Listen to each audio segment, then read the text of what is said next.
So again, welcome. I have the pleasure of introducing a couple of interesting folks you saw at an earlier stage today. John Wisniewski, from Pokemon, Director of Information Security and the DPO.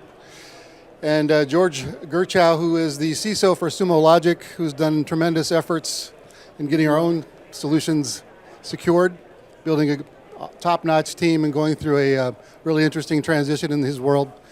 And he'll be sharing some of that during his presentation. So welcome to the stage, please, John Wisniewski and George Gerchow. Okay, thank you. Hi, guys. Yeah, thank you so much. Thank you so much for having us today. So I'll control the slides. So apologize in advance that you're going to hear all the same jokes that you just heard over there. Exactly. We're going to just run it back. Cookie cutter. We're going to run it back. Absolutely. So let's have you first, I guess, John, talk a little bit deeper about Sure. the organization you support and Pokemon in general. Yeah, absolutely. It took me about 3 months after taking the job to figure out who I worked for. The first question I usually get asked is, do you work for Nintendo? The answer is no. Do I work for Niantic? The answer is no. Essentially, about 20 years ago, Pokemon became a large enough brand that a private firm was created to do marketing and licensing on behalf of the brand. Fast forward that 20 years, Pokemon Go kind of explodes. And the Pokemon Company International was tasked with bringing applications development and platform development in-house for kind of two pretty obvious reasons. One, if we're not doing third-party app development, it means we get to split the pie one less time. And two, because we're a marketing and licensing firm, and because we are so invested in the brand and so invested in child safety and those sorts of things, it gives us a little bit more granular control over the brand. And so our actual employee base is about 500. We're spread across our Bellevue office and our London office. My security team, Sean and Michelle, are two of them. If you guys want to raise your hands, are actually the smart ones. Interesting fact, both of them are all old NSA red teamers. And so I'm pretty sure that there's not a lot of gaming companies in the world that can say the same. So they keep me out of trouble. We are all in AWS when it comes to our customer-facing platform. So I was mentioning it up there. At the moment, dealing in terms of about 250 to 300 million, and then sort of the estimates we're going as far as the platform growth is a little bit closer to 750 million. That's pretty big. I mean, that's like a very large country, and so it's pretty exciting. We have a lot of really cool products that are coming over the next couple of years, and so it's exciting from a security practitioner's perspective. How are we going to keep pace with that sort of development and that sort of speed? Yeah, and very similar. In fact, you'll see more and more ties between our stories. So Sumo Logic, as many of you know, born and bred in AWS 8 years ago. Highly secure platform, but I'm knocking on wood all over the place when I say that, right? Because just when you say that, then there's a vulnerability. My phone is buzzing already. Exactly. It was probably Michelle or Sean finding something. Sure. So we take a lot of pride in, like George was saying in his talk, which by the way was wonderful, in really locking down your data and doing our best to protect your privacy and make sure that everything's encrypted across those environments. So we've grown tremendously. Our employee count is now starting to reach north of 500, almost 600. We can't hire people fast enough. As Mike mentioned, our team is growing out as well too, which I'll describe in a later slide, but our customer base as well too. So over 2,000 global customers, so we have a presence now in Japan. As you guys know, we just stood up a zone in Germany as well too. So we're just growing very, very rapidly. And when you have that kind of scale, scale is always a good thing, but then it can also be a very challenging thing as well too, because you have much more to protect when that's starting to take place. But kind of taking a step back as well too. So you know about Sumo, now you know about Pokemon, but we're embarking on this journey together currently today. Kind of a next gen SOC and building out these new teams, and that's really what this talk is about. Is some of the steps that we've taken together to start building our teams in unison to go out and attack some of these modern day problems that we're starting to see within the security landscape. So the three things to take away from this, the first one being military techniques, believe it or not. So, John had mentioned that Michelle and Sean were former red teamers, in the military. Sumo Logic's doing a very similar thing as well too, which we'll describe here in a minute. We believe that this kind of rigor is needed when you're moving at scale. So one of the things that George said that was so impressive that I believe in is making a decision. Especially in software. In software, you have so many super smart people that it's easy to start pontificating too much and not getting down to action. So we believe that Sumo logic, that we wanted to emulate this model that John and the folks at Pokemon had to start bringing a new level of rigor back into security for a software company. The next one is you need tools. I'm sorry, like you are at a conference, for a tool and a solution. The tools change. There was a lot of talk about this yesterday where people were attacking SIM and where SIM fits into the space. The reality is there's a lot of different data sets that are out there today, and being able to collect that data and have visibility across these different solutions and different parts of your environment requires new tools with new people and a new attitude. And then finally, the last one is agility.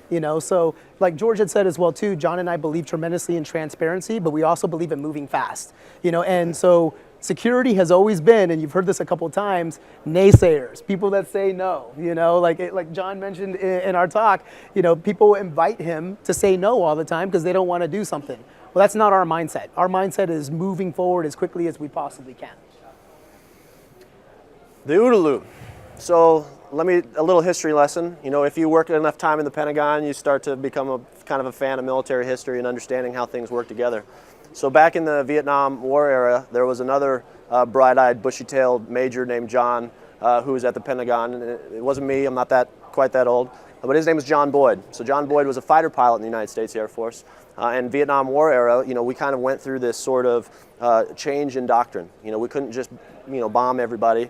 And it kind of transitioned more to an air-to-air sort of combat model. And what John realized was the way to win those fights is something that he coined the OODA loop. So OODA loop stands for observe, orient, decide, and act. And what he realized is that if you concentrate on making sure that your OODA loop is faster than your adversary's OODA loop, you'll usually win those particular conflicts, right? And so from an operational perspective, all of the decisions you're making, whether it's people, whether it's process, whether it's the tools you're using, all of them should be aimed at reducing your OODA loop to a point where when a situation happens or you're preparing for a situation, be it in security or operations or finance or business, how quickly are you observing the behavior? How quickly are you orienting yourself? How are you making an effective and efficient decision? And then how do you act on that decision? The quicker you can do that, even if you don't make the right decision in that particular moment, it feeds back into it and you can keep pressing forward. This should sound pretty familiar when it comes to incident response, security protocols, and all those sorts of things. We live in an environment where every 6, 8, 12, 24 months, we're seeing more tactics and techniques changing. And so the SOC of the future and operations in the future are going to be dependent on your ability to make decisions with this sort of model in mind. Do you also feel, John, that leveraging the OODA loop can help your team be more efficient within an organization when it comes to just building, molding, dealing with other teams that may be adversarial? Let's face it, sometimes it happens, right? Like sometimes you can have a little bit of friction, let's say, between security and development. Right. So do you use the OODA loop model to kind of drive it that way as well too? 100%. When Sean and Michelle go into a meeting, they're not invited to the meeting to be security professionals. They're invited to the meeting because they're automation experts and they're operationally minded. What I mean by that is they know that every decision that they're making, every decision that we make as a team is in order to help the business or help whatever unit we're talking to reduce their OODA loop and make them faster. So that includes our game studio, that includes our finance team, our HR team, giving them the ability to move at the speed that they want to move so that our team stops being the people that say what you can't do and start empowering to say the things that they can do. Yeah, and one of the toughest things that we found, even at Sumo, if you look at our journey and our transition, I see some of our developers here too, which know it better than me. We went from EC2 Classic to VPCs, and then now we're obviously starting to look at Lambda serverless functions as well too. And so there was a lot of older policies and a lot of older type rules in place that we're trying to break down those barriers now to allow for some of the agility and innovation that we need to have as a company, especially through engineering, and then have our security team provide guardrails to that innovation and just make sure that the overall service is protected, but that we're able to move very, very quickly. Yeah, you're absolutely right. And so that means that when I go to talk to the CFO, I'm not having a conversation about, hey, I need this tool because it's going to have a flux capacitor and it's going to make sure we don't get breached and it's going to be this and it's going to be that. Instead, we talk in terms of business operations. Instead, we talk in terms of, I'm getting this particular tool because it's going to enable the business to move at the speed that you want to actually move. And because I can have that conversation with him up front, guess what I'm doing? I'm justifying my spend. Yeah, agreed. Like we'll get a little bit more into the automation side as well too, but same thing, so I have a relationship with our CFO and the finance team where monthly we go through our budget together. We discuss what's coming, we discuss how much we can automate, so then that way when we go forward and say we need an FTE or a headcount, they know that we've automated absolutely everything that we can through efficiency. Absolutely. And I think that that's the best approach and also to highlight failure. Right. So like one of the things that we do all the time is this is where we're failing as a team. This is where, which resides on me, but this is where we're failing. And then that way the company can take a look at it and I can measure the risk together with my peers to start finding ways to be able to plug that, whether it's FTEs or whether it is bringing in another tool or something that we need to do because we know that we've automated absolutely almost everything we can. Yeah, I mean, and that's the point, right? Machine learning isn't going to replace my SOC. Right. AI is not going to replace my SOC, but what it can do is reduce that loop and reduce the amount of things that they need to do that they don't have to do, right? Your SOC should be concentrating on what humans can do, and that's provide context in a particular scenario. Everything else needs to be automated as much as you possibly can so that your humans can concentrate on what they're really good at. Right, agreed. So let's talk about building the team and what that looks like. So funny enough, taking a look at this now from a Sumo Logic perspective is crazy. So almost 4 years ago when I came to the company, there was 2 of them, which eventually became 2 of us. And we were just barely hanging on, and again, through the automation side. One of the things that I encourage all of you to do as John and I are walking around is talk to us a bit about the SOC, because that's the focus of this. We've completely tore down, revamped, and are building our SOC currently today. So let me go ahead and just kind of describe the team to you. So starting behind me over here is our DPO who runs our compliance program. Her name is Jen Brown. She's running around here today. She has actually a blog for dark reading around privacy, very deep into the space. But when you bring together or bring on board a DPO, it just can't be someone that one day you randomly go through the organization and say, this person would make a great DPO. There's specific skill sets that they have to have. The first one that we wanted out of the individual was the capability to drive crown jewels for the organization. So I don't know if I ever told you this or not, but when we brought Jen on board, we brought her on board as a contractor first, and we handed over PCI to her and said, as a contractor, you're getting our crown jewels because that is by far our most critical certification. Why? All of Sumo Logic's a CDE, or credit card data environment, spread across multiple zones in AWS. That was our 4th audit for PCI. So we handed it over to her and she delivered, drove the program, and then eventually we ended up hiring her. So after we hired her, we said, okay, so what are the gaps? You know about privacy, you know about compliance, you know how to drive a program, but what's next? So we ended up sending her to IAPP training and CIPM training in Europe to sit down with attorneys and across the pond and really experience what was going to happen with GDPR, which John's an expert at too, by the way. We'll get to that here in a second. And so that kind of knowledge that she got over there and then bringing it back into our company was critical. And this was 2016, so D-Day of May 25th, 2018 was still a whiles away. And then now we're starting to build out her team. She's currently got a security compliance analyst on her team. And then we have another hire that's coming up later this year as well too, to handle the multiple audits that we have. And we've gotten really smart and automated on the audits, which I'll talk about here in a second. The next piece is the SOC. So thanks to John and the Pokemon team, we recently hired a SOC manager. His name is Roland Palmer. You'll see him walking around here. We call him Luke Cage. When you see him, you'll know why. You can spot Roland a mile away. So Roland, former Marine, worked with the SEALs the last couple of years, a good friend of John's, and he's brought the real rigor that we're looking for in our SOC. He just hired someone, again, right out of Pensacola. I think one of you guys is friends. Both of you may have known him. Yeah. So his name is Daniel Shady, and I love his last name, so Perfect Shady for a doing security. And again, we're talking about, a red teamer, right out of the Navy that's coming into Sumo Logic, moving here to Redwood City. And then we're probably going to fill this last bucket, we're thinking, in Warsaw. So very diverse team on that side.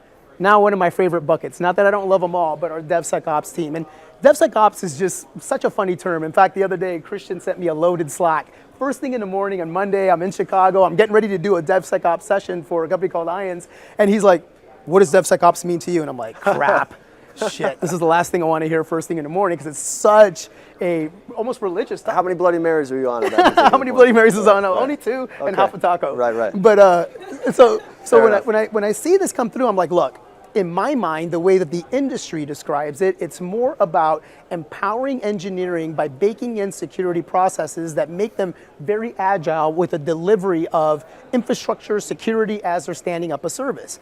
But I think there's this other piece to it, which is breaking down the silos of IT. Is it truly DevSecOps? Probably not, but it's happened.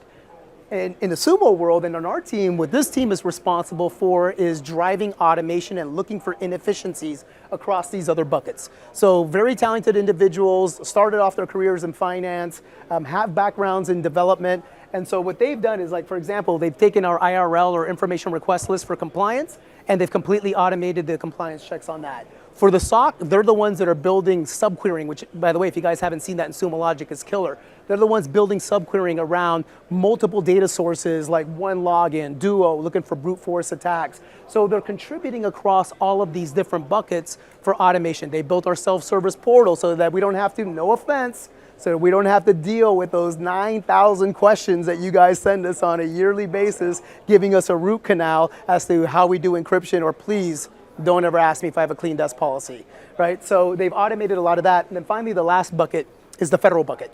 So we're well down the path for FedRAMP right now.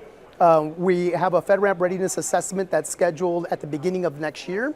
We're working with Coalfire right now from a consulting perspective to fill out our SSPs. And then we have an open headcount in the federal space. So John's kind of helping us out a bit there. But if you know anyone out of the DC area that'd love to work for a progressive software company, just give me a holler. And John, I know you have a lot of comments around this as well as yourself, because you're building a similar thing. Yeah, actually, real quick, could you flip back? Absolutely. You know, when you're listening to George, he doesn't say it explicitly, but the story is there, right? You could get rid of all of these particular lines and just make dotted ones in between all of them, right? So it's not just about the DevOps and SecOps merging together. It's really this confluence of a lot of things. It's a confluence of your privacy program. It's the confluence of your security program, your dev program, and sharing information almost horizontally in order to make sure that when his DPO is making a decision, she understands what Roland in the SOC is going to think about that. And when Roland in the SOC is making a decision, he's doing it based on his knowledge of what Jen has been doing as a policy worker. And that's exactly how we operate as well, just to make sure that we can keep up with the speed of the business. Yeah, cross-pollination. And another thing that George Tennant had said this morning too that's critical, real life scenario, and I've told John this story like 2 different times, but I'm gonna tell him again.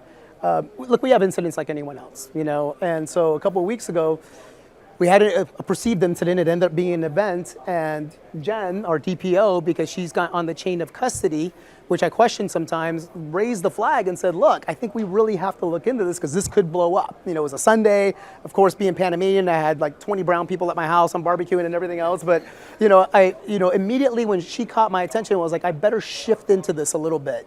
And it was the right thing to do, you know, at the time. Now, we learned a few things that maybe we could lead out a few steps like you do every time you have an incident. But what John said is true, and George said the same thing, is you must empower each bucket to make decisions. And if they make mistakes, you can recover very, very quickly from them.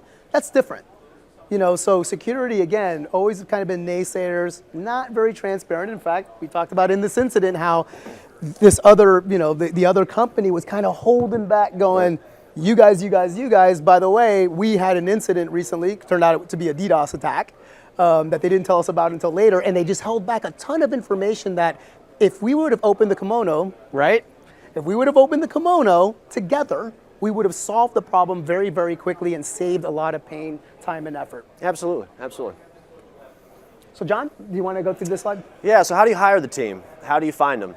I like talking about purple unicorns, right? So when I go and I talk to my peers and things like that, not including George, you know, what kind of security professionals are they looking for? Well, they're looking for a purple unicorn that lays golden eggs, right? They need someone that has exactly 10 years of experience. Preferably they did some operational stuff. Preferably they're a security engineer. Preferably they are a Splunk wizard. Preferably they do all these tools. And it's like this really sort of tailored approach. And really that's where the perceived cybersecurity gap comes from. Now, don't get me wrong, it's really easy for me to say, let's just hire any Joe off the street when I got 2 NSA people working in my SOC, but really it holds. George, where did you start your career? Yeah, so I started my career in IT operations. IT operations. I was a combat communications officer setting up radio networks in Iraq and Afghanistan. I was not a security professional other than the fact that I had to wear a helmet and dodge bullets. But really what you're looking for is attitude and aptitude. The environment changes rapidly. You don't need me to tell you about Moore's Law. You don't need me to tell you about how your organizations are growing and how cloud is bringing them along. But security professionals can burn out pretty fast if they don't have the attitude and the aptitude to constantly be researching, right? I like to joke that when people ask me security questions, about 75% of the time I have to Google it. right?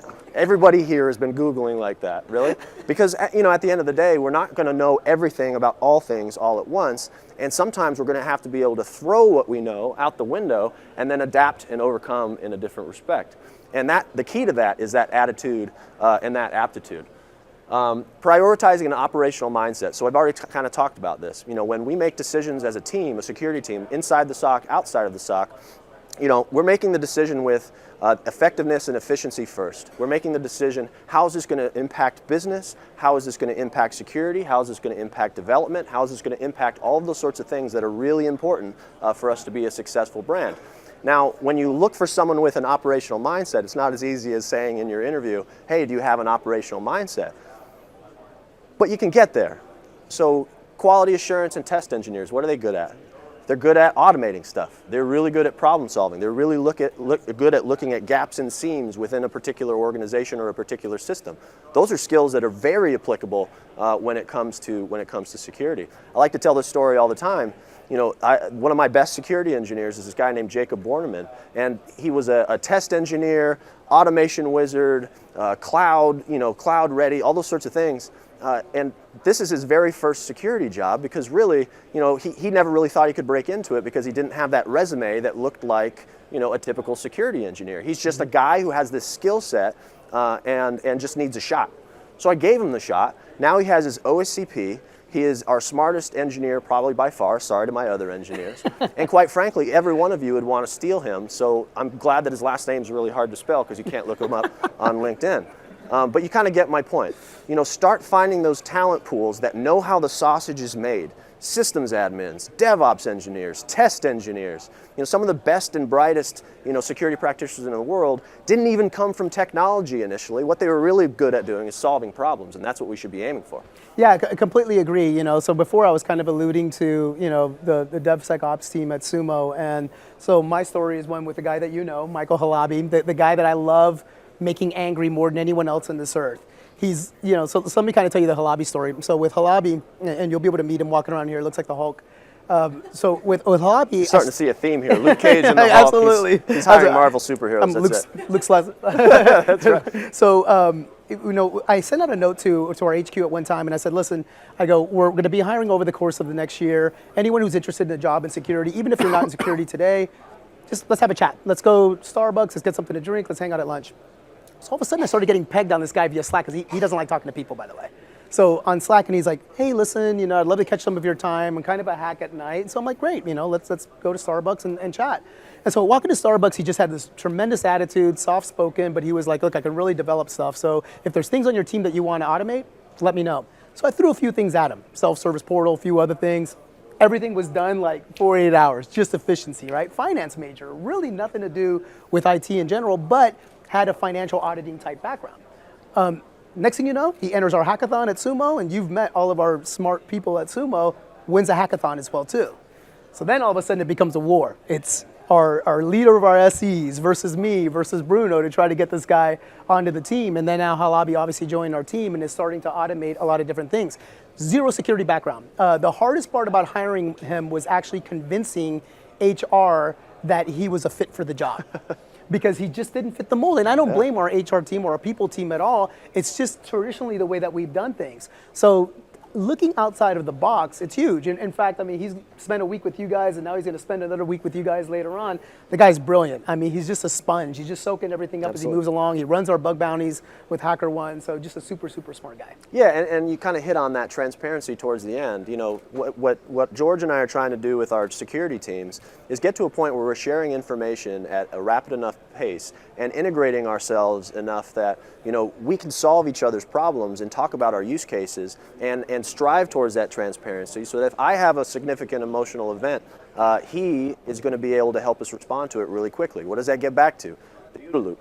Yep. Time to response. Time to response. Absolutely. Exactly. And by the way, I'm Lex Luthor. That's what they call me on the team as well. That's too. right.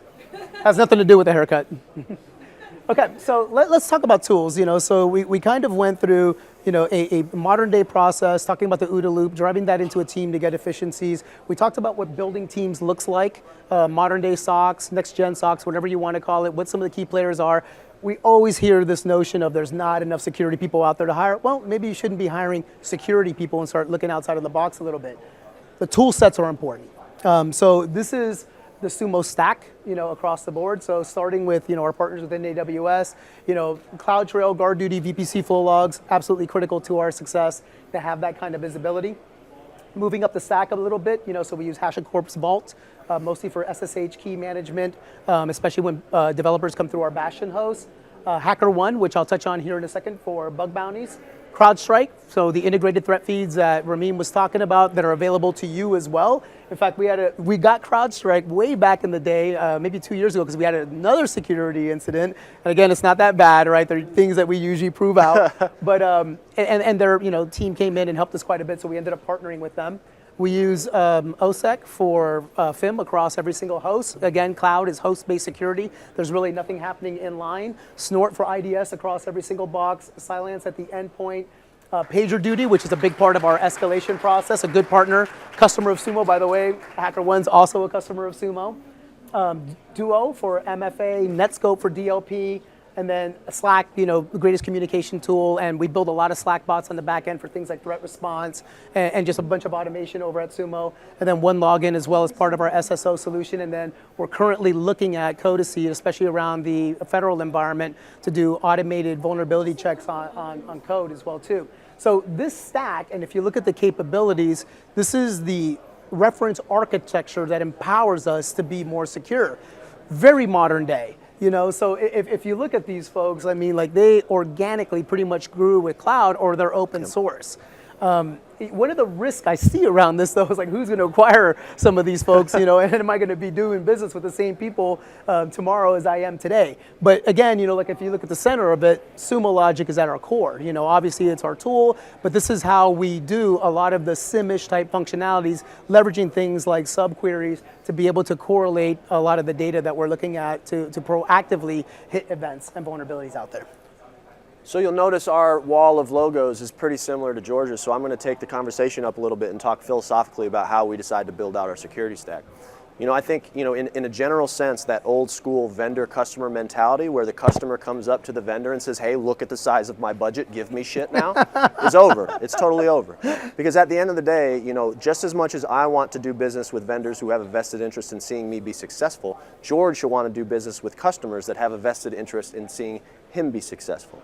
And so at Pokemon, what we do is have a philosophy that we're going to have a core base to our platform. Sumo Logic happens to be one of those core building blocks because of that vendor-customer relationship we have. Quick plug for CrowdStrike. They're one of the other core business partners we have. And then, of course, AWS. And then how we treat the rest of our stack, not disparaging any of the other logos that are on there, how we treat the rest of the stack is more modular in nature, right? So like we were talking about before, the security environment changes. You go to RSA, you see 6 million vendors, shiny stuff here, shiny stuff there. And so maintaining the flexibility that once you have that foundation of your security stack, treating the rest of it almost as modular pieces that you can kind of swap out a little bit more rapidly in order to keep pace with tactics, techniques, and procedures of the threat environment. Yeah, it reminds me very much of the CI/CD pipeline for developers. This is what we're trying to model right now, which is cookie cutter, plug and play type tool stack that based off of certain capabilities and new emerging threats that we can bring in and out of the picture very, very rapidly. One of the things that I want to ask you about, then I'll elaborate on as well too, is that we're both kind of unique. Well, actually, we'll ask the audience first. How many people are currently running bug bounties today in the audience? Okay, so a very small amount of you. So I think this is a very important subject because it's something that's probably about a year old at Sumo, and we have specific reasons as to why we did it. Can you give us a reason why you guys did it? And talk about the bug bounty program? Absolutely. So, kind of the background, like I said in the earlier talk, I was employee number one when it came to security. And so when I came through the door, it was, build out our entire security architecture, build out the team, build out our processes, figure out our vendors and all those sorts of things. But the biggest challenge ends up being establishing a baseline. visibility into your environment. What does our environment actually look like? There are a ton of pen testing companies that would love to take your money when you don't know what your environment looks like, because at the end of the day, they're going to hand you a B- report card. You're going to feel pretty good about it, but a B- is still something that you're going to come back and ask for more money later. Right. So what we're looking at as far as bug bounties and our new partnership with BugCrowd is, instead of really throwing a ton of money at a company that's going to go tooth to tail and pen test us, how can we leverage the internal expertise that we have with Sean and Michelle, and then leverage those bug bounties in a way that, you know, we're only paying as we go as far as the small, easy to scale projects that we have. And so we can kind of combine those sorts of two types of red teaming and crowdsourcing into something that's a little bit more cost effective for us, and we're a little bit happier with kind of the report cards we get back. Yeah, and that's a good place to start for us, you know. So for us, it was a few different events that took place where we started looking at bug bounties. The first one was exactly what John just said. We felt like, and again, this is nothing against traditional pen testing or pen testing companies, but it became more of a compliance exercise or compliance checkbox is what we were getting from it. We were getting B- or we were getting A's, and everyone was happy, but we felt like there was no real meat there taking place as far as trying to break things. Absolutely. That's what I love about hackers. They break things. That's a good thing. The second was we started getting 3 to 5 emails a week from independent researchers saying, hey, we found a cross-scripting vulnerability in the Sumo service, give me a Bitcoin now. Now, every time we got one of those, it would take some triage for our team to make sure that it wasn't a real threat. So we're talking about, you know, a half a day, maybe sometimes a day, 2 days with correspondence. And a lot of times it was me or someone from my team reaching out and going, hey, thank you so much for finding this, because right, we're scared. Could you please sign this NDA and then walk us through the steps? And again, 99.9% of these were false. There was one that was sort of real. Catch me offline and we'll talk about that. So we started talking to different companies and looking at progressive security here in the Valley especially. And we ran across both BugCrowd, which by the way, great company. Got nothing bad to say about them, top notch, and then also HackerOne. So we got a little creative, talked to our finance team, went back to HackerOne and said, look, one of the negative things we hear about bug bounties, which this is true, if you're going down this path, you got to think about this, is the triage. The triage of bug bounties can be expensive, it can be deep, because think about what's happening. You're paying someone, you know, to come in and hack your environment, and they're going to rate their stuff CVSS as high as they possibly can. Okay, so then it's up to you, and in our case, you know, our developers, our good team out of Poland, our folks here as well too, working with our team to make sure that scoring is effective and is right for our environment. So what we did is we went to HackerOne and said, look, we're gonna give you a flat fee. We're gonna give you our external pen testing fee per quarter. This is what you have to work with the hackers. And so it worked out really well, because now we knew exactly how much we'd be paying out, which by the way, we get some stuff coming back in depending on how the bounty goes. Run it once a quarter. The first time that we ran a bug bounty, and again, we're 100% transparent, we had 28 findings, 4 of them being severe. A year later, looking at it, we had 4 findings, 2 of them being severe. One of them was actually a virtual social engineering exercise, which was brilliant. But what it's done for us is it's made us step up our security posture even more. You know, and then even with our developers, as they go through this code release cycle, if they're starting to see the same vulnerabilities in that code cycle after cycle, we know that we have possibly a training issue somewhere as well too. So I wanted to make sure that we focused a little bit on that, because I do think it's the way that this industry is starting to move. Now internally, we do our own pen testing across VPCs and all that. Again, that mostly comes out of Poland as well too, and then some out of our team. But I think it's really important to constantly step up the transparency in your security posture. Absolutely. Okay. So we're going to take questions here in a second, but just kind of going back and taking a look, you know, so for us, what's working right now are things like the OODA loop and using this more military type framework to become more efficient. We've set our minds on how to start building a team based around want, desire, and rigor. You know, so bringing folks in from the military has worked really well for us. And then obviously the last thing as well too is finding the right tool sets, modern day tool sets that enhance the work that these people are doing. But this doesn't mean that it's right for everyone. You know, so what I encourage you to do when you leave this session and when you go back to your offices is to take a look at things that you can do that work for you. So it may be something for you that ISO might work, right? Which we're an ISO shop, or it could be, I hate to say it, but COVID or something like that may work for you. But find a framework that helps build success and agility within your security team. Start thinking outside of the box when it comes to hiring security people. One of my favorite stories of all time was like when I got started in IT operations, we were looking for, does anyone remember what MCSEs were? Who had that certification? It was Microsoft, right? I'm pretty sure I was You know what I in used to sixth call grade. them? Must call somebody I hope you guys else. can all hear That's me. what it stood for, MCSE. Because you would hire these MCSEs and they didn't even know how to synchronize domain controllers. So start thinking about people who have a real desire to be there and then have a real capability to execute on the job. John, anything in wrapping up? No, I mean, I think that's spot on. I think more and more you're going to have to be a little bit more progressive about how you think about your security stack, how you think about your teams, how you think about your operations. I mean, at the end of the day, that's kind of the key to being able to keep pace in the new world. Whether you're an on-prem shop primarily or you're in the cloud, I have a feeling most of the audience is probably in the cloud in one way, shape, or form. The business is going to drag you there, whether you like it or not. And so the key to actually getting there is to start thinking outside of the box about how you're going to posture yourself for the future. Great, and I said we were going to take questions as we went along, but I don't think we said that in the beginning. So at this time, it'd be really cool, like if any of you guys have any questions for us or anything further that you want us to tap into, to reach out. Yes, sir. How are we going to hear him? Oh, great. Yeah, my name is Silvano. I'm with Clary and a CSO for 3 months now Welcome. for a 80 people company. How much have you slept in those 3 months? So far, so good. Okay, good, But good. I know nothing. So I don't know what I don't know. So the question is, actually, it's a two-part question. There's a lot of focus on, I believe, security related to infrastructure. Mm-hmm. And I'm curious to, especially when you spoke about DevSecOps, how does the engineering team feel about the DevOps team? So do they have a DevOps team that is also, to some extent, competing with your DevSecOps team? What a great question. It's a great and pointed question because we've relied so heavily on engineering to get to where we are. It's just the truth. When you think about being born and bred in AWS and who fundamentally touches the environment, it's pretty much engineering. Now, like I mentioned before, providing those guardrails are more where we're at. We want to enable them to do what they do. We don't necessarily want to be hands-on. The only place that we're really hands-on is within our tool sets and within our world. But we want to make sure that we have visibility and auditability into what they do.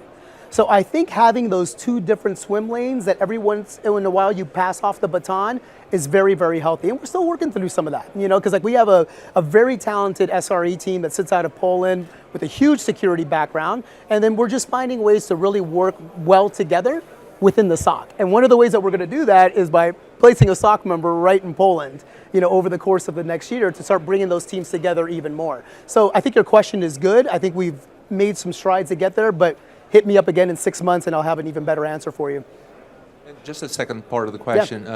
As far as what people call AppSec or application security, you mentioned BugCrowd and HackerOne, but how there's a lot, what I'm experiencing is there's a lot of the triage, the mitigations have to be done internally. And how do you prioritize this with the engineering teams to keep your agenda up front at the same time you're competing with resources that are limited within the company? You can go first on this one, and I got a good answer for that one too. It is a good It's a great one. question. It is a really great question, and it's tough, right? So to your point about, at Pokemon we say that the security team, we're not tongue-in-cheek, we're not work doers, we're work tellers. You got to fix this, you got to fix that, you got to fix this. And for us, what really works well is, relating back to your other question, is we've broken down so many of those silos between our dev teams and our engineering teams and our IT teams and online services and so on and so forth, that my team spends more time with them than they spend with me. And they're taking a lot more of their direction from them than they are from me, and vice versa. And the more time that those teams spend together, the more feel they get for what's actually important to us and what can wait for later. Yeah, and I agree. The same thing with me. Like my team spends a ton of time with our development team. because we can be disruptive if we're not careful. You know, so we talked before about audit. If we don't carefully get with the right people in place on the engineering side and prioritize what's coming down the hill for audit, which we haven't been great at all times, it can be disruptive to them. So that's one of the things that we're working on, is being a little bit more proactive. And it takes some work on their side too, right? Like they have to have the right people in place to drive a program and to communicate back with the security team to say, listen, I sort of am the product owner for the functions that are taking place. Make sure that you give me proper input in time so that I can be prepared for audit. Now let's go back to your original question, which was the bounties themselves. So how do I prioritize the triage of the bounties as they come in? It's difficult because what we're gonna focus on immediately is gonna be Sev 1s. If we see Sev 1s, like last time we had those 2 Sev 1s, one of them was rather easy, social engineering, the other one was a little bit more on the development side, that's what we're gonna prioritize, and that's something that we just can't shove off for a week or two. We have an expectation that within 24 hours, every single security vulnerability that we find gets patched, gets fixed, gets taken care of at Sumo. That's something that we take a lot of pride on. It's been there since before I joined the organization. But you have to have people who manage it from the engineering side and from the security side to work together to bring that together, and it's not perfect. Sometimes it takes a while. In fact, like if you turn all the way around right now, the lady sitting behind you, she's the one that's helping us out from the Polish side. So she'll be able to give you her perspective as well too. And we're glad to have her because before she was in that position, and then there's another guy, Jeff Gill, I don't know if he's sitting here or not, here in the US, it was difficult because then we'd have to track down people like Panda and be like, listen, you know, I need your time. This is a serious thing. But you have to have people that own the program from both sides. And I think the most important thing is making sure, like John said, that you have that cohabitation between the security team and the development team to work in unison. Fantastic questions, by the way. Great question. Got a couple more questions?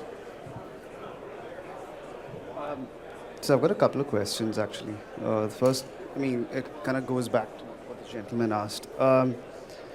So question is for you, actually. I noticed your slide, you know, how you run your, you know, your DevSecOps team and your SOC team. Question here is with regards to, do you run your SRE team separate and your DevSecOps team separate?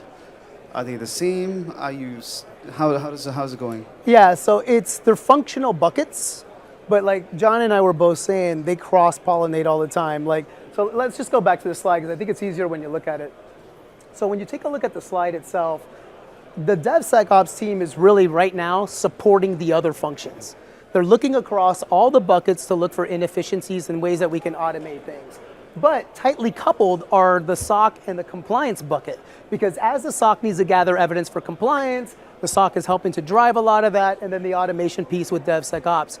We can't break them apart to have 3 individual things, or else we're going to create silos within our own organization. And I'll tell you the area that concerns me the most is the compliance side, because a lot of times within security shops in general, people like to look at compliance as a bad word. This is the team that's going to come and ask me things that I don't want to answer. They're going to be disruptive, and they're going to give me bad news, and they're going to say no. Well, that's not us, right? You know, so we're building a culture to where Jen in particular is very involved with all the other decisions that are being made. Like I said before, like you guys maybe heard me joking around before, she's my work wife. I talk to Jen 5 times a day. You know, so she's very in tune as to what's taking place across the organization. Now, I want to revert this back to something that George Tenet said. The reason why I kind of have it laid out this way is because those top 4, those are the leaders that if something ever happens to me, each one of them can step in and take my job. John and I talk about this all the time. We want everyone to automate themselves out of a job. We want everyone to start looking ahead at what they want to maintain in their career as far as this is concerned and move up. You know, so all of them are functional leaders in their own buckets, even like right here. So the person that sits in this bucket today, before I go into the E-staff meeting, this is my right hand, Jane. Yeah. She prepares me nonstop with my executive level reporting, where the gaps are, where the risks are to the organization. So everyone has a leadership capability, but it's all very cross-pollinated. Okay. The other questions for you, with regards to AppSec, is it a part of your DevSecOps stack, or is that a separate team altogether? It's DevSecOps stack. Okay. Easy question. Yeah, That was a good one. love it. I think we have time for maybe one more. Yeah, one more question. We'll be here all day. It'll be great. Come on, one more. We got one more minute to fill. I know someone's got one. All right. All right.